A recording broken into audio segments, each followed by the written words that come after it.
everybody, welcome to another weekly update from myself, Sarah Lean. I'm going to be talking about the Azure news, what there is this week, and also telling you about some of the things that I've been up to and sharing some of my knowledge around creating videos. So stay tuned.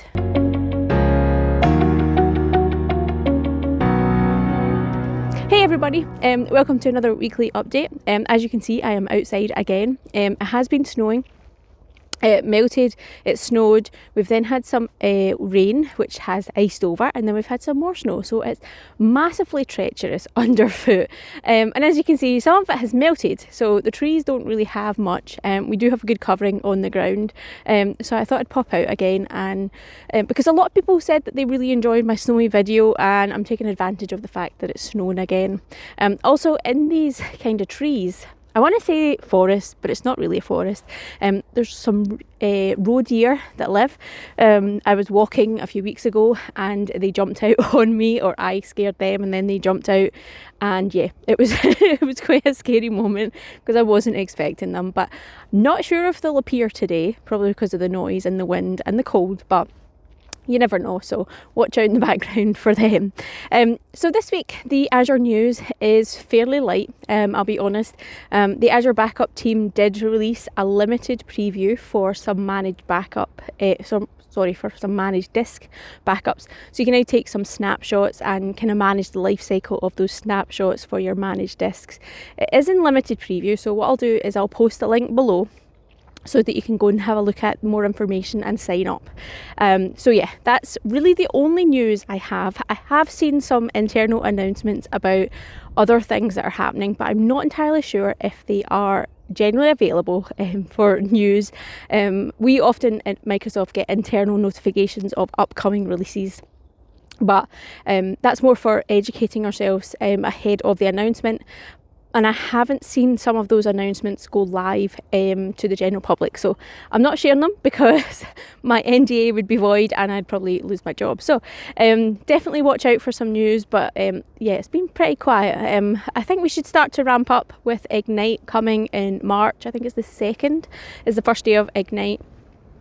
So announcements should be ramping up towards then, and then we should see a lot of announcements on the 2nd of March, hopefully, from the product groups as well. It's kind of windy here, so hopefully the sound is okay and you're enjoying it. It has been quite treacherous for me to walk towards here, and actually hard work because the snow and the ice, but hey ho. So this week I have been busy filming videos. It seems like I'm only filming videos and only editing videos at the moment, and it's been quite fun actually. I've created a lot of good content, or at least I think it's quite good content. I filmed my session for the IT Ops Talk event in February that my team and I are running, so again, another exciting session that I'm looking forward to seeing.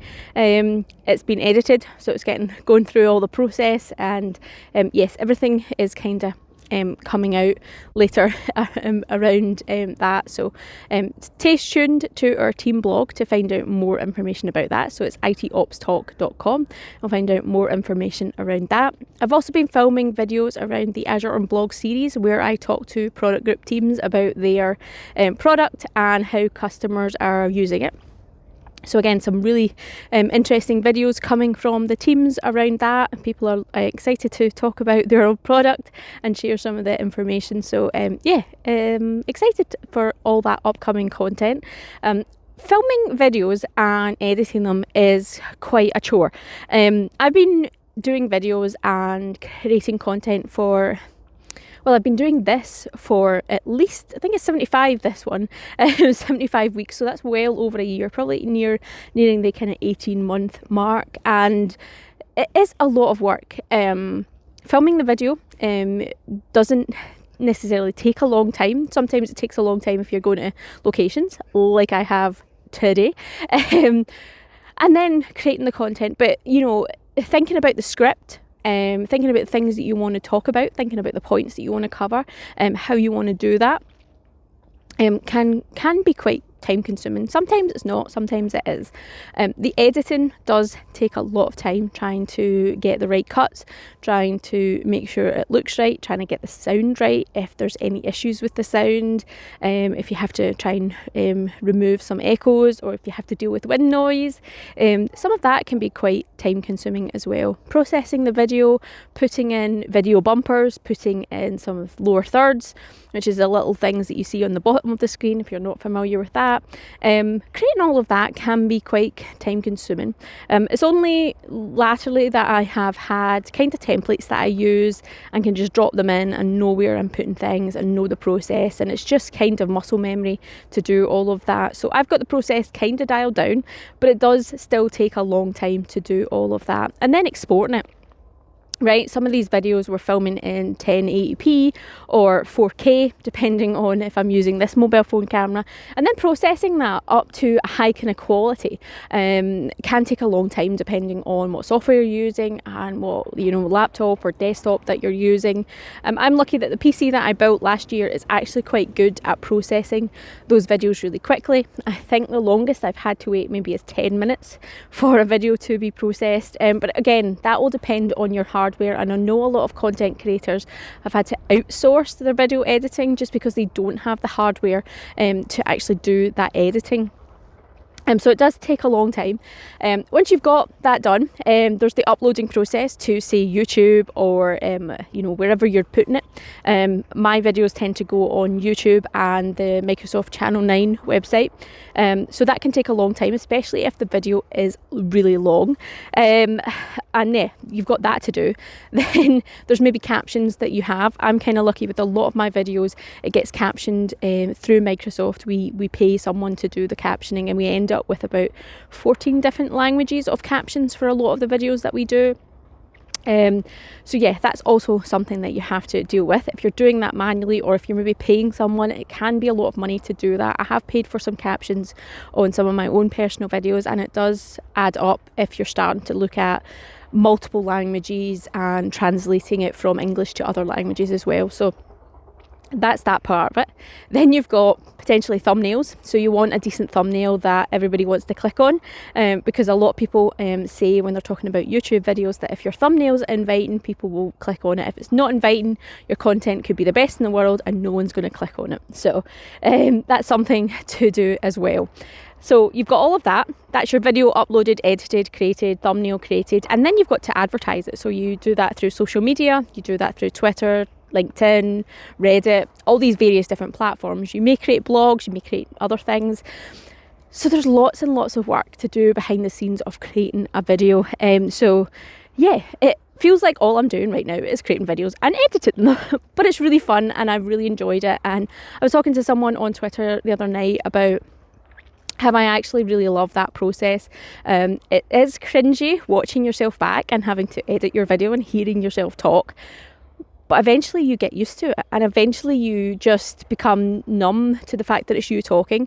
You look at it from an editor point of view or a producer point of view, and you get through it. And I really enjoyed learning how to edit videos, learning how to do zoom ins, do cuts, do transitions, do different techniques about how to transition between cut scenes, how to do fast cuts, all these kind of things. Learning how to do the audio, learning how to get the loudness consistent across the sound for the video, and various different things. There's lots of things that I have learned. I could probably cover tons of blog posts, tons of videos about what I've learned, how I do it. Not saying that what I do is necessarily always right and always the most efficient way, but I'm happy with the content I'm producing. Please do let me know if there's anything that you'd like to learn, anything that you'd like to see improved on these videos or podcasts if you're listening to the podcast. Yeah, I think it's quite an arduous task and it's quite an undertaking that a lot of people don't realise. I think that was some snow melting. When they start to do content creation, and I just wanted to share some of the tips around that and kind of the process that I go through. Something else I wanted to touch on while I'm talking about content creation, I've seen a lot of people say that they want to start creating a podcast or they want to start creating videos and become a YouTuber. And they've started to ask for recommendations for equipment and kit and how to do that and what they need to buy and what do other people recommend. When I first started out, I wasn't sure if it was something that I would enjoy doing, that I would be comfortable doing, that I wanted to do on the long term. So what I did was invested in a small tripod, something that would also suit me if I was going out with family and friends to places and wanted to take selfies and stuff like that. So it was a relatively good tripod, but nothing too expensive. I then also invested in a mobile phone holder for that tripod, and I then invested in a lavalier microphone, and it's a lavalier microphone I'm actually using today, which was about £20, 20 UK pounds. And I used my mobile phone, the lavalier microphone, and the tripod. And if you look back on some of my videos, that is what I'm using, and that's what I'm using actually today. So you don't need to go for the £1,000 vlogger camera. I know a lot of people have invested in the latest Canons and Sonys that are dedicated vlogger cameras, and then went with really expensive maybe Rode microphones, or they've went with setups at home where again they've spent thousands of pounds on a camera, they've spent thousands of pounds on microphones and various desk lamps. That's fine if you really want to do that and if you have that spare amount of cash, but you don't necessarily need that, if I'm truly honest. Most mobile phones nowadays can do 1080p, 4K resolution, maybe even higher than that. Most can record decent sound. Again, this is through the microphone of my mobile phone, through the lavalier microphone plugged in. So you can tell me if the sound is good or not. And you have the flexibility with selfie sticks, with tripods, with things like this that I'm carrying, my DJI kind of Osmos mobile kind of rig that wouldn't calibrate today, so I'm not using that. But yeah, you don't have to spend a lot of money to try and get decent sound and decent video, because 9 times out of 10 you've got something that can do that in your pocket already today. So yeah, I would encourage everybody that wants to start, but not break the bank in case it's not something that you enjoy and not something that you're going to continue doing for a long period of time, because I'd hate to see people invest in tons of money and then not actually create any content and have wasted that money, or have lost out. So definitely create content, but please don't think that you have to spend thousands of pounds to become a creator of content. I like my mobile setup. It fits in my pocket. I don't have to carry a lot of things, and it's kind of always with me, and it's not arduous to carry about. So that's my take on content creation, the process of it, and so sharing some of my tips. If you've liked this video, if you've enjoyed the content, if you've got any questions, if you've got any comments relating to how I do things or what I've just shared, please do hit up the comment box. Please do hit the like button, and remember to subscribe. I'm about 40 YouTube subscribers away from being able to do live stream via my mobile phone. So that's still a target for me, and I'm still hoping to do that. So thank you everybody that's tuned in. Hopefully you've all had a good week. Have a good weekend, and I will catch you next week.